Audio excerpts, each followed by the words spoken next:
States at that hour, not before. In the interim, let's go to Chuck Todd, who again is covering tonight's election by the numbers to look forward to two of those keys, the Indiana and Kentucky Senate closings at 7. Chuck? Well, how you doing, Keith? Well, look, I'm going to show you here. We have a little bit. These are all the Senate races up. 37 of them, a ton this year because there's a bunch of special elections for all those appointed senators, by the way, who got there because of jobs in the Obama administration. And we can go along here and show you the path to 10 if Republicans are going to figure it out. It starts with the first 4 that they believe they'll have in the bank, and that's Indiana, that's Arkansas. My apologies here for touching. That's North Dakota right here, and then there's Wisconsin. Wisconsin's one that Republicans and Democrats are feeling pessimistic, Republicans feeling optimistic. Then they have to, their next 3 would have to be Pennsylvania, Illinois, and Colorado. Those have all been very close races, but they would expect the wind at their back. The question is, that's 7. Where would they get the other 3? Well, they're counting on 3 places to do this. 3 of the 4 that they would need to do. At 7:30, polls close in West Virginia. I think we're going to get a good idea there. They would need that one if they would have a realistic chance. And why do I say that? Because the next 3 where they would have to win 2 are Nevada, California, and Washington State. California and Washington, very blue states, as we know. President Obama spent a lot of time there over the last month trying to shore up both Barbara Boxer and Patty Murray. And then Nevada, when you talk to both Republicans and Democrats, they will both agree on one thing. The single best get-out-the-vote machine, the single best ground game in the country may be Harry Reid's in Nevada. Now, he may be very unpopular right now, but that would be a reason why that could stand in the way of Republicans getting a 10th seat. So that's one way to look at the path tonight. But the first place to look, 7:30 tonight, Keith, West Virginia. Chuck Todd, by the numbers, no touching. Thanks, Chuck. Our first results of the night coming up at the top of the hour when the polls close in Kentucky and Indiana. And again, we mentioned Georgia, South Carolina, Vermont, Virginia. We're going to get as much business done out of the way so we can get you those results at the stroke of 7 o'clock, 7 minutes hence. Stand by.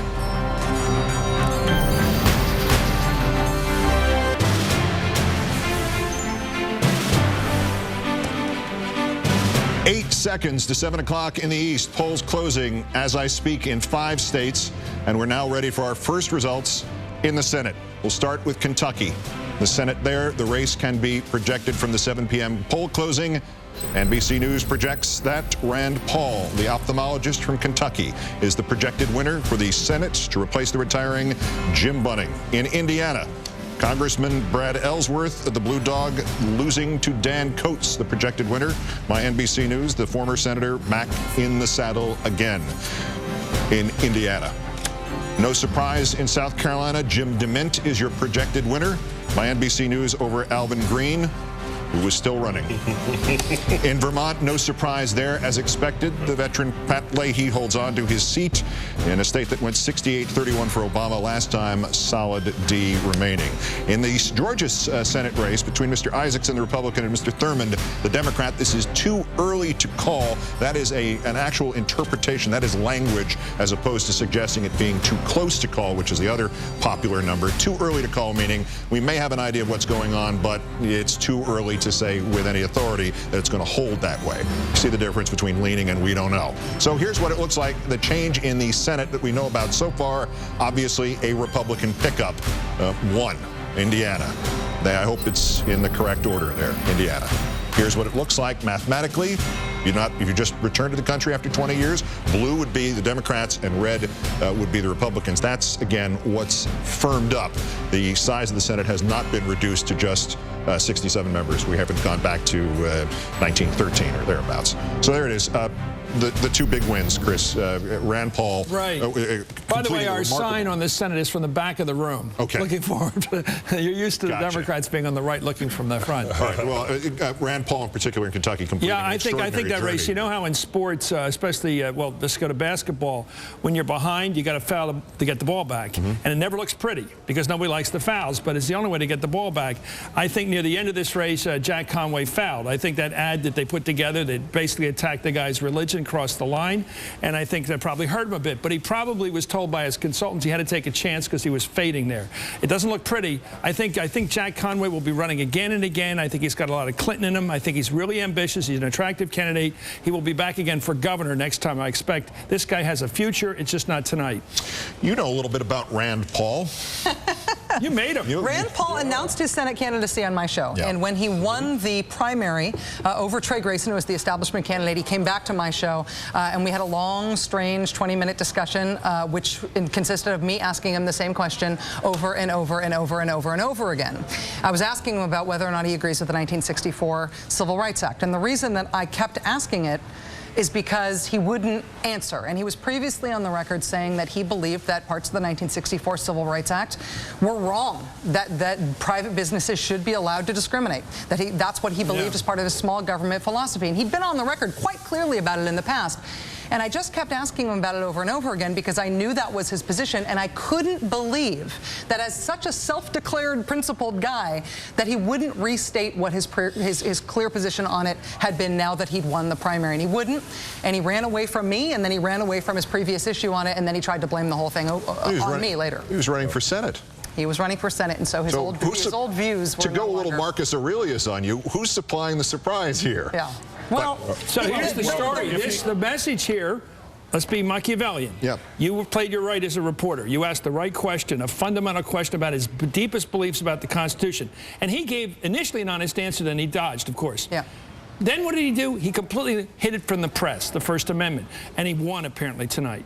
So is that a message to the Tea Partiers, to Sharon Angle and the whole rest of them? If you want to get elected, don't talk, don't answer questions. They already got that message. That's why Sharon Angle spent a year running away from reporters. They know that talking to reporters is the worst thing they can do. We simply saw him, Rand Paul, become more of a politician every day. He now has a very big problem named Mitch McConnell. Howard's reporting on how helpful McConnell was to Paul getting elected in Kentucky is vital to Paul being a senator. But Rand Paul has said today about McConnell, we will challenge him day to day. That means the Tea Party in the Senate will challenge the establishment Republican Party. So is that money protection money? How would you term that? Well, we're going to see what kind of a politician Rand Paul is. He's going to try to please the people who want him to challenge Mitch McConnell every day, and in the back room, whispering to Mitch McConnell, he's going to be saying, I'm really with you every day. So that's so he's actually the same politician that's been elected for the last 150, 200 years. Well, probably. I mean, my question is he going to do what he did on Rachel's show, essentially, you know, have these beliefs but not actually act on them or say them out loud,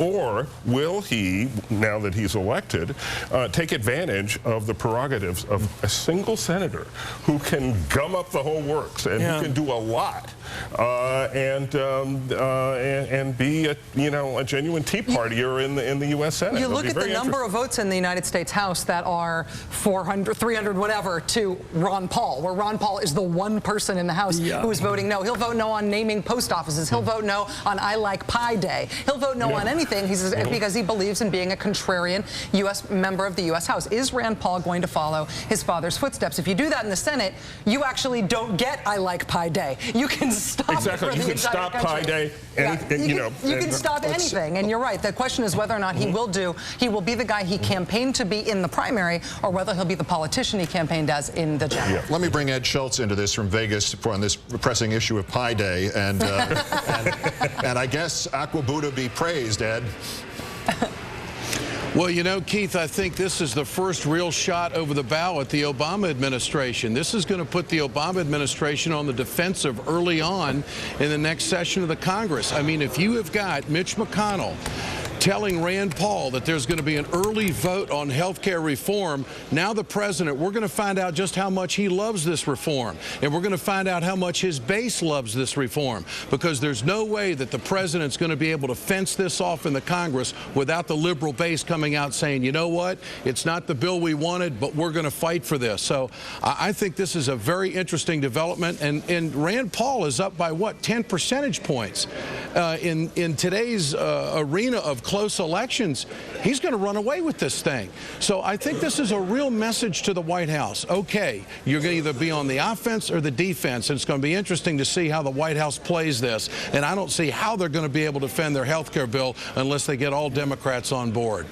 I think it's important also to note what's just happened with Indiana. The Republicans have their first Senate pickup in Indiana. Evan Bayh, probably the only Democrat that could have held that Indiana Senate seat right now. Evan Bayh knew that resigned anyway, decided not to run again, held on to all his campaign money, and did not give any of that campaign money to any other Democrats in order for them to try to win their seats, and is now essentially reinventing himself as a pundit who talks smack about Democrats and how badly they are, how bad they are as a party, and how that's seen in the seats that they lose, one of which he gave away. So, I mean, the Democrats are going to miss Evan Bayh's Senate seat in Indiana. I cannot believe they're going to miss Evan Bayh. But that campaign money is usable in any federal election.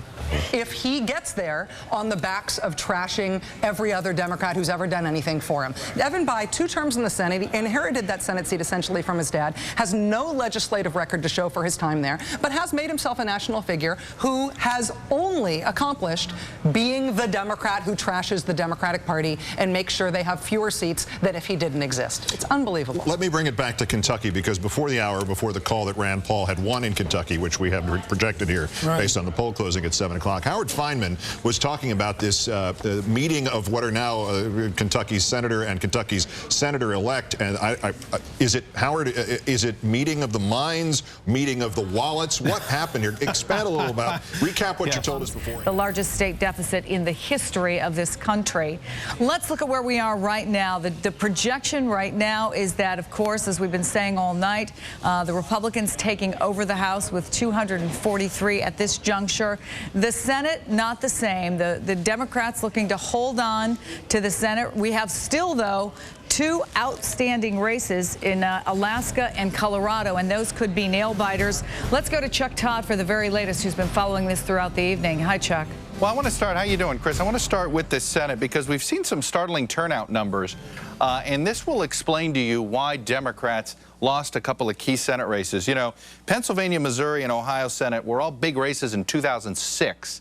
Look at the overall turnout in Pennsylvania from 2006, over 4 million, to 3.8 million in 2010, a missing 126,000 voters. Let me go to Missouri Senate. In 2006, 2.1 million. In 2010, 1.8, a 273,000 vote difference to the negative there as far as turnout's concerned. And then Ohio, it was 3.8 was the turnout when Sherrod Brown won, the Democrat.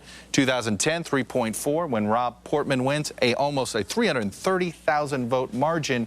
That tells you is that there were some seriously missing voters here. Were these Democrats who sat on their hands? Were these Democrats that weren't motivated to vote? That's going to be something that a lot of Democratic strategists talk over and think about tonight. I want to move on to another issue that we've been tracking all night, and that is the status of what we're calling the old bulls. Very famous names in the House of Representatives on the Democratic side. I want to update first one name who did survive tonight, and that is John Dingell, the longest-serving member of Congress. A Dingell has been in Congress continuously in this district since FDR. He is surviving. He did win 56% of vote, ended up being a little more comfortable. But you know what? Among these old bulls, he is alone. I want to bring up somebody that we hadn't talked about tonight, but who is losing. Jim Oberstar, he's the chairman of the House Transportation Committee, although he won't be after this, even if he does eke out a win here. He got elected in 1974, one of the most famous classes of Democrats. This is the Watergate class. Well, he is down tonight. This margin has actually been increasing in favor of the Republicans. And again, he's not alone among these committee chairmen that have lost. We know that in Missouri 4, chairman of the House Armed Services Committee, a guy that's been there since 1982, Ike Skelton, he lost tonight. We go over to South Carolina in the 5th district there, John Spratt, the chairman of the House Budget Committee, he lost tonight. We go over to Virginia's 9th district, Rick Boucher, elected in 1982, he lost tonight. And so it was just one of those nights for Democrats. Overall, Chris, 54 so far net seats that Republicans have had. 56 Democratic seats have been lost. 49 of those 56 seats are incumbents who lost tonight. 49 incumbents. It's stunning, and it really tells you, I can tell you this, this was a referendum in these House races very much on Nancy Pelosi. When you look at how these races were fought, she was the primary person that they beat up on, Republicans beat up on, demonized, more so than Barack Obama. And how do you know this? Just look at what we're seeing in the Senate. Democrats are surviving. They're hanging in there. They didn't come anywhere near that on the House side tonight. All right, fascinating stuff. Thank you so much, Chuck, who has been doing this all night long for us. We talked about that Alaska race, unbelievable three-way race, not decided.